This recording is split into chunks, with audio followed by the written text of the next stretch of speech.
trong cái tỉnh chưa? Giải về cho bác thay quần áo cho con gái nhé.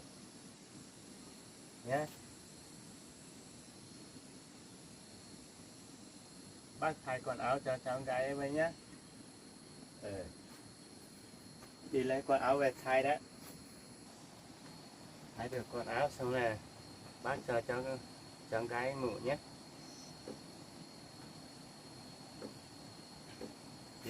Cháu có ăn cơm không? Không ăn à? Ăn cơm mới khỏe nhá. Bác bỏ cháu ở đây, bác đi làm cơm cho cháu ăn nhé. Có ăn không?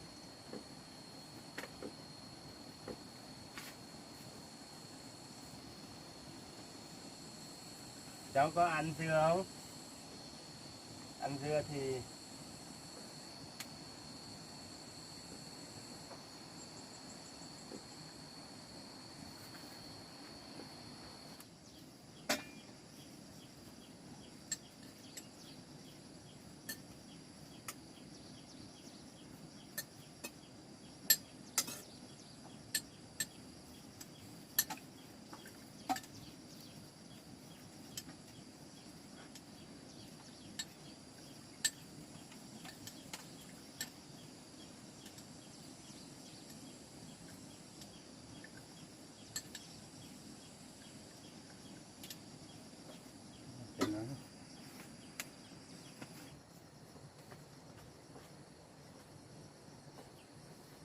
mình phải sáng là bác bố mò mình thấy nó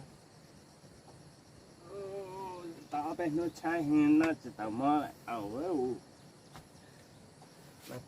nó tao chỉ tao là cái tiền nó nè, nó tiền hay nè.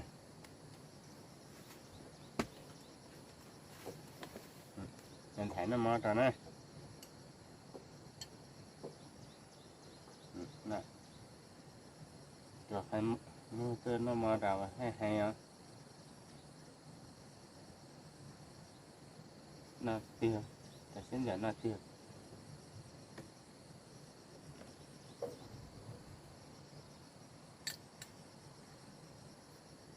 Nó dòm dào lưỡi lưỡi.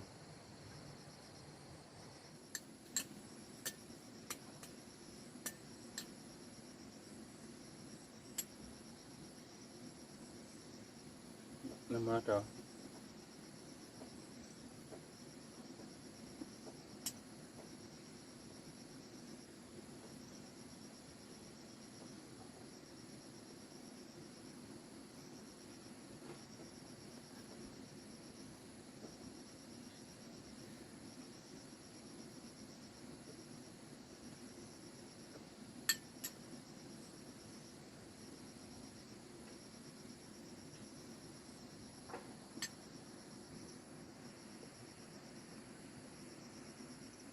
Tê.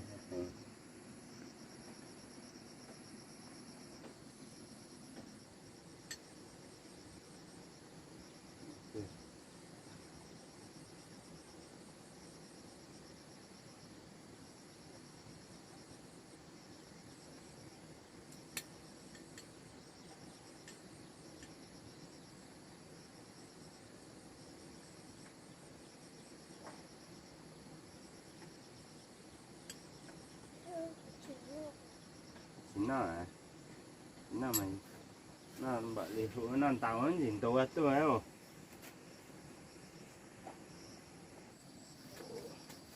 Nó bắt tàu tụi nó đi nó tàu sai chặn tôi không?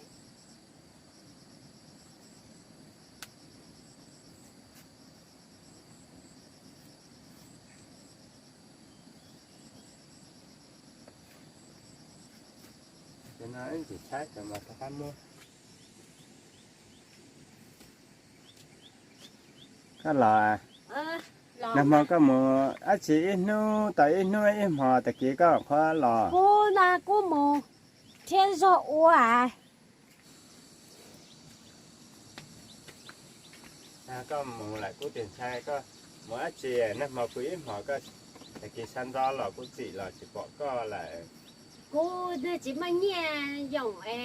cô để có to bác cô khó cô tự mình xài chỉ mới nghe cho có ai cô mù thiết bố mà thuê qua cô mù chân đại dùng là ở thuê là cũng đó là ở ít nó rộn đã là mà đủ là chỉ dễ tại cái thiên lộ có tiền sai có một cái tê có con người đông nó dòng đĩa nó tạo mình gì mói hậu thở để chỉ sai rồi con này inตัวจันชาเขาตัดตาในถือในนอกต่อหม้อ nhưng mà ở cái chỗ cái tập bác cũng เดี๋ยว khó จ๋าอยู่ nên lấy một món cái tôi không có tự mình xài cái yêu hắn nó nhẹ กูปักคอคงเสื้อกูเสียเนี่ยเลียวกูหล่อซิตัว nhẹ cái coi nè cũng rồi tao mình chỉ nhẹ cũng là tôi kia coi mình mua cái cổng đó coi anh không lấy tiền đâu để cho em mua gạo và mua mì chính ăn thôi anh chứa cháu con gái một tuổi này anh không lấy tiền đâu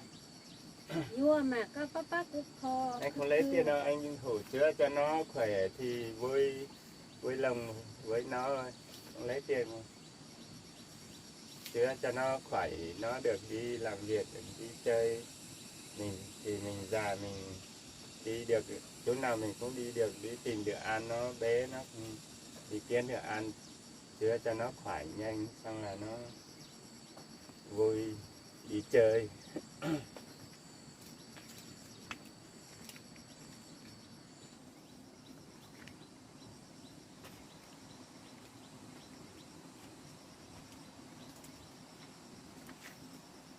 nên là cô má mình gì mất mà chỉ bùa đâu có khía căng thì do có ba của tụi mình xài anh không lấy tiền đâu để vua mà em cho em cướp đi vua mà anh không lấy tiền đâu anh lấy thì anh mới lấy em thôi tiền anh có dùng mới đủ rồi anh mới lấy em thôi các bác cũng khó của tụi mình xài của tụi mình xài có chỉ à các mẹ khá cha chia mình nhớ nó là cô các chị bao sứ cô ít gì cô xí tua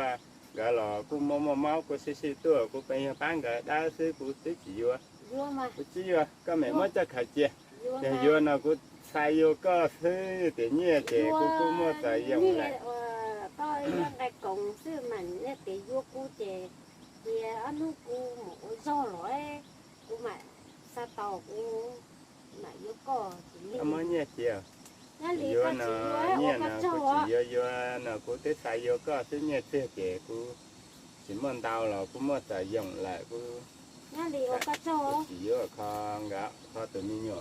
thành trước nó chia kho cho này họ rong rồi này họ tao cái một xì ở đâyอยู่เหล่าจะอยู่มุนเทียตาคอนเทียตานี้น่ะนี่สิป้อนเทียน่ะล่ะคอตอนนี้ตรงนี้มุนดื้อคอนดื้อนี่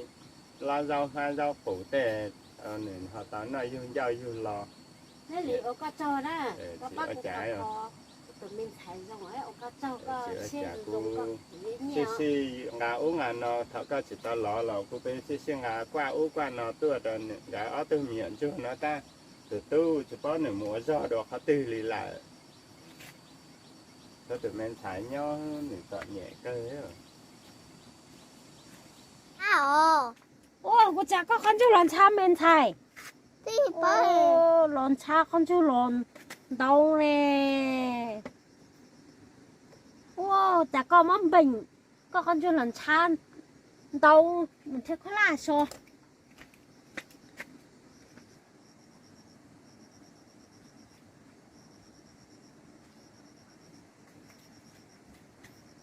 cha có lon cha con chú lon cha đâu Ba em chưa lọt á.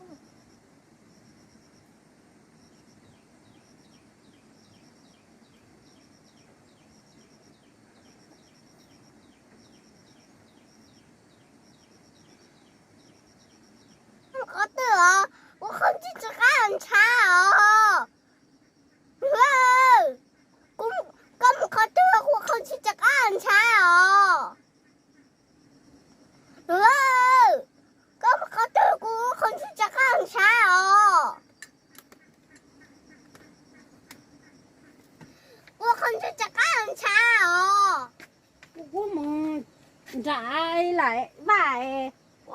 lần cha của tôi số nè Ừ. ô có ra lần cha đâu luôn chè ô nó phải con chú ló Ừ. ô sao ô nó phải con chú ló tiêu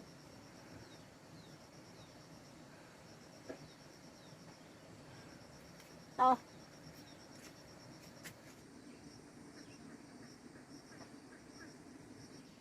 về tụi mình sai cho lần chai một kho tài cho lần chan đâu luôn Chị hứa ấy mình chỉ lo nè chị hứa ở chị chả hứa qua nếu lần chan tao tao nếu lo có lần chan lo tía. nó khó chúa chỉ lần chan tao luôn chị hứa cô má chị rồi dạ mừng ăn xong mình đã ăn xong lần cha nó nếu yênตัวlần cha hay nữa lần cho chán chừng thì nó nữa cho tà này chửi tà ở tà nó này chửi cho nó tà tà hết rồi này hay rong nó ra nước muối với nó ra máu nước muối với ra máu ở trong mồm ra xong là nó non ra thì nó không chết được rồi bây giờ nó sẽ đỡ ra nữa không sao đâu không chết được đâu bây giờ non ra hết rồi không chết được đâu chỉ tôi tàu chú em nướng tua tàu cha tải hết cha tải tàu con chữ vì là cho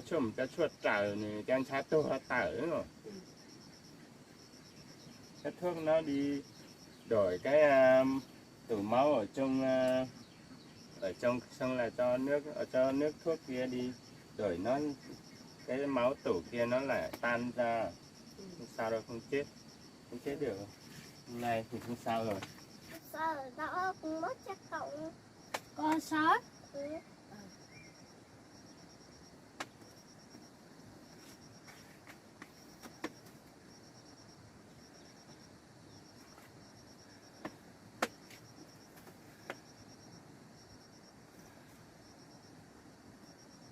ô có mơ tỏ bên nó có vua tà nè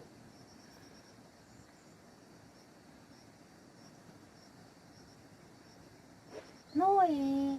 có cho mình chỉ mà tí là họ có tí là đến sẽ có tua nó cho có một phàu có chỉ bỏ có tí tua là ta nó có cụ tục lưu tuổi này chả có chia lỗ mình xài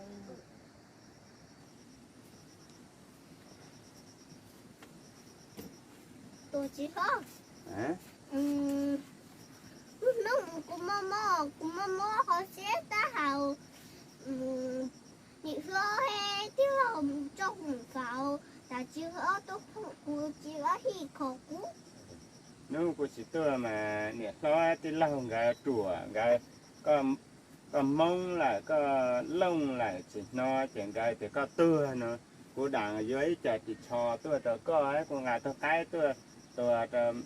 nên phải có nó như nó của tôi sơ trẻ bọn ngà cứ có đồ tỏ tra lên tra cuối lên tra xịn cứ có tỏ của tôi phòng của hai ly trẻ gà để này chỉ nó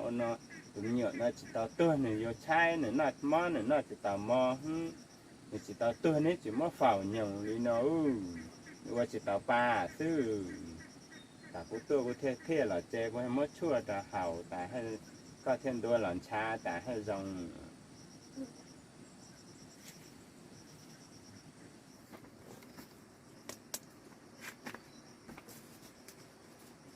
nước có chơi rồi giống như giống nhau hả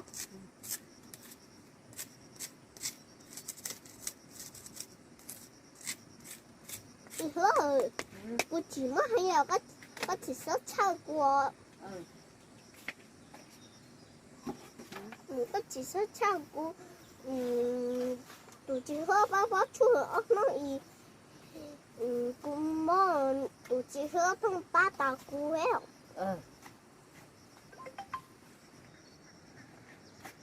mà đây là gì ấy làm vô cô không mất ở bên nó to con gà hứa cô tao có bún tư cũng ổ đèn vô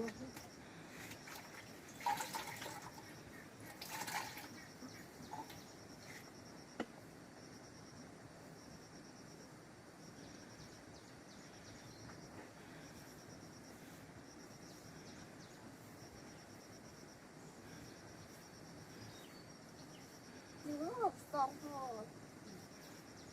mỏ lon cha nhộng chú hả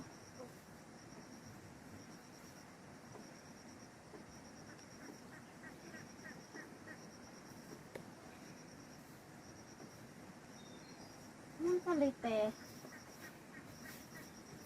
Mình sẽ học bắt tập món này rất là chị em. nó mỏ giòn nhẹ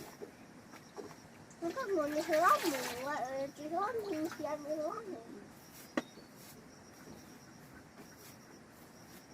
to Mình sẽ chỉ rất là nghe cái lọ hết. để nó con mò này lát chỉ có để Mình hứa thì liền nó mình hứa thì chiếu cơ nó. lát chỉ cũ nó có thể thì nếu này có sai các dòng là các nó tạo nó cái tài của cái nó là cũng mới mò cái nó thì cái tạo mò cái nó để đi tài nó chặt cỏ và cho tên cho plát lề cho cái mò tươi nó cũng chỉ mua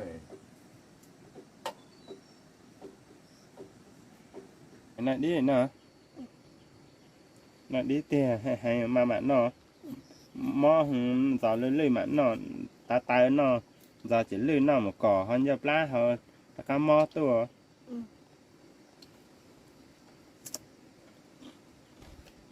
hai plá đó bé mà nó chỉ tầm nó đi chạy xe nó qua hai người mà ở mắc của ảnh mà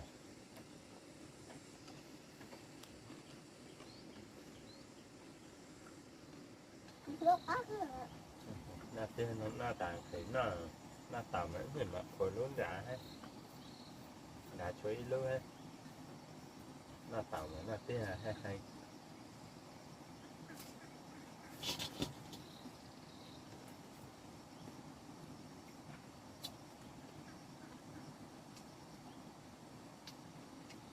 là tên hả tên lá trầu hay muốn rau hay muốn tàu tên hạt rồi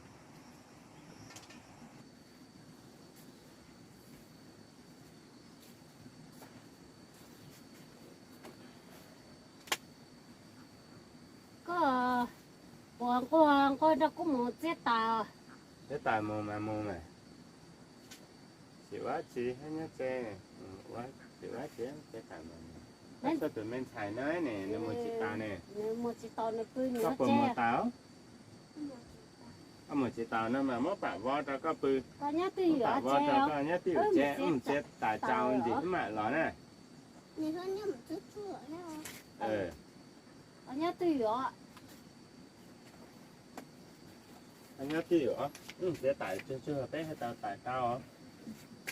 anh nhớ tiêu trên nè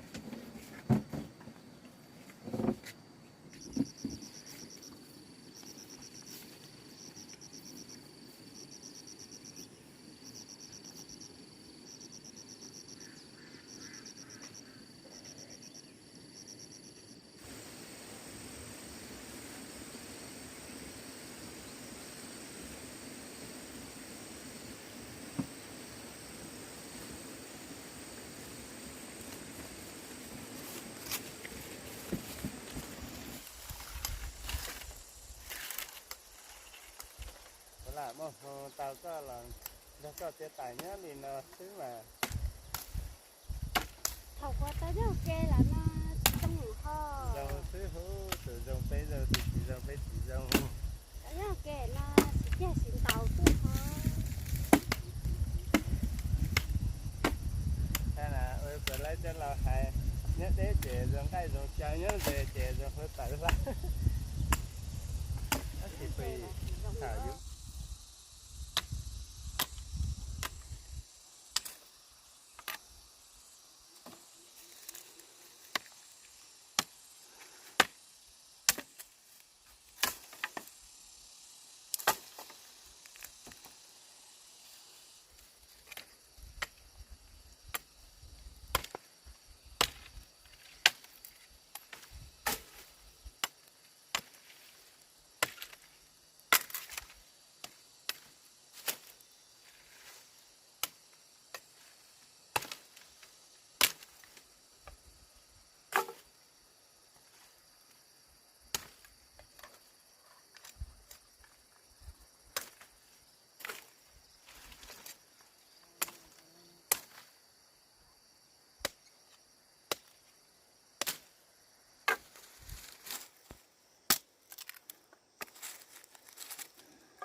我到时候们家们菜，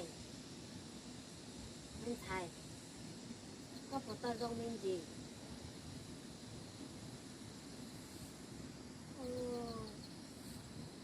tôi chỉ bọng thôi nó từ đầu mình chỉ tới sạch rồi tao có mua mà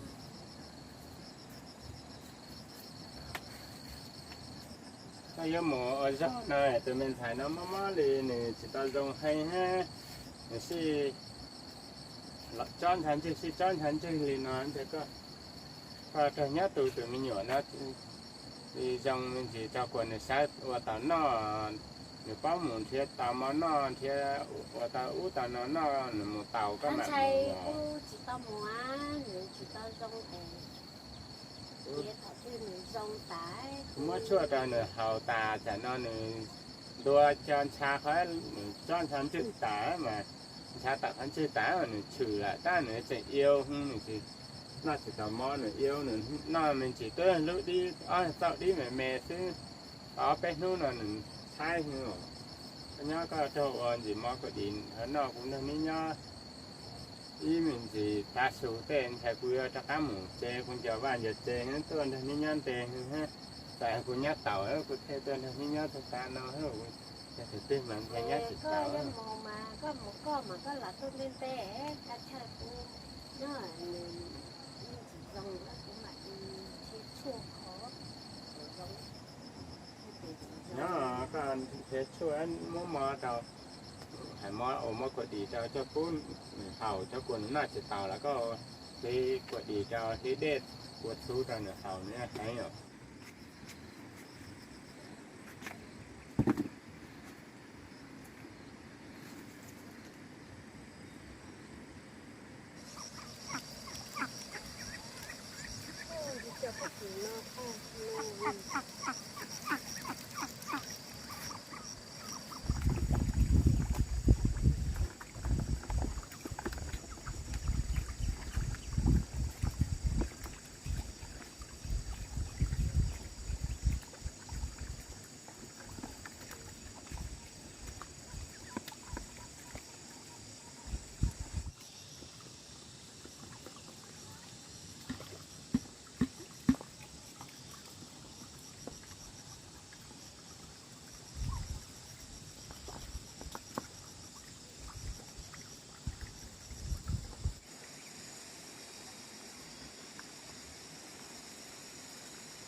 mình xài sáng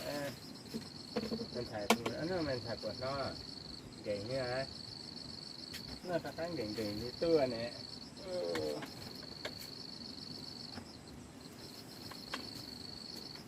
nó ta cắn gậy gậy đi tưaถ้าsáng là sao thì sao xem bác xong là bác đi về luôn hôm nay bác về lâu lắm bác muốn đi về nhà lắm luôn giải đi nên thầy thì thấy một chơi là con thay để thấy nhá con nó được là anh này sao nhau căn nó đùa thì hắn mỏ ít lúc bữa thì tệ thì lá tà tệ nè thì lá mẹ ta cá tao sau nè anh nhớ cái nó từ từ nhựa nó rong thì cái mùa rong là cái từ từ nhựa rong mình sai tàu nữa chỉ mà kinh tế nào mà các bạn mù từ mình nhựa từ từ thằng mùa ra ta nó thế chỉ bỏ lò nhưng mà ta hết trả nữa mò tôi chỉ mới từ yêu cô nhát đen cô nhát dè mà cô xí kia khơi ta sau ta cô nhát đen nhớ mất nhớ từ giàu nó từ nhựa nó rong gì có bỏ nó lẽ gặp phương ni nhau sẽ quyêm thế anh nhau các bác từ nhựa nó hết từ nhựa nó chạy cái cái ôm mò của đi tê tàu phú hả ô tuần tê mình vừa thắc mắc một xe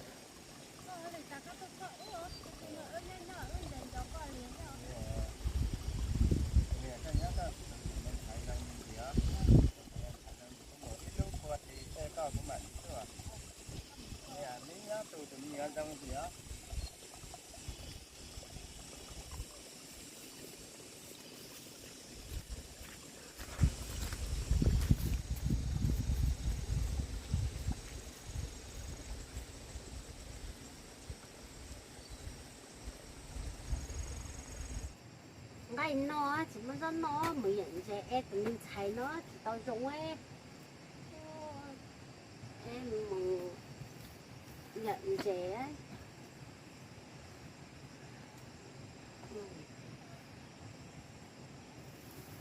mò lên nó cứ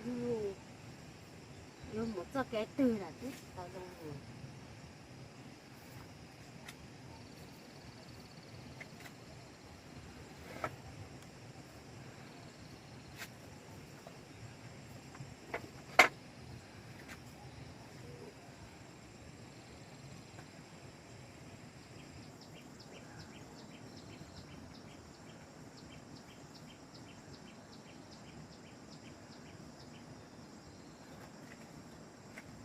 chè hát của mình chè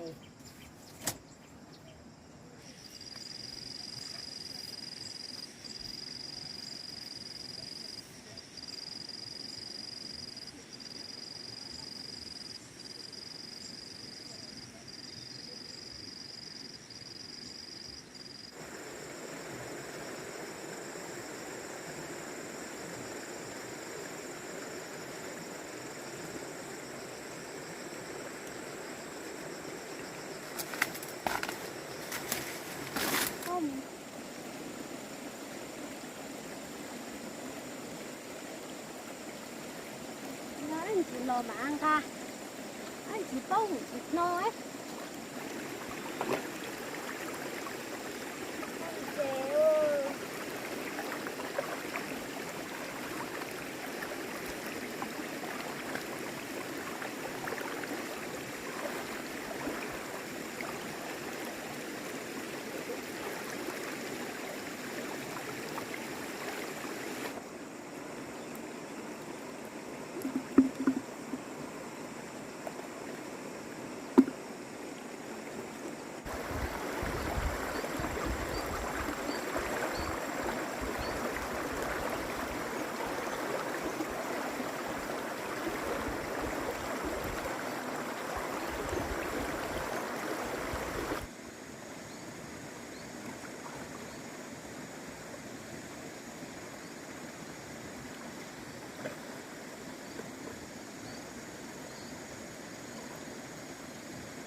nhận chế nó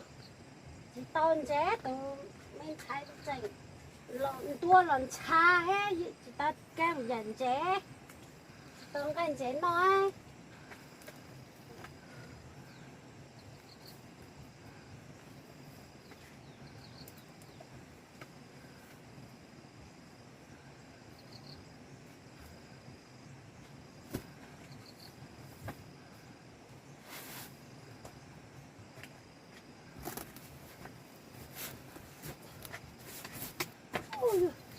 cứ tà liêu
cha chả lần cha ấy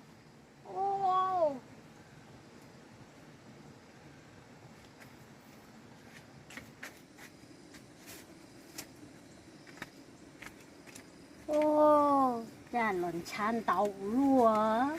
ở ta nhá bẹ cái đề tư lòn tàu tam bảo liệt chả nó ha chị lòn bọ nó thia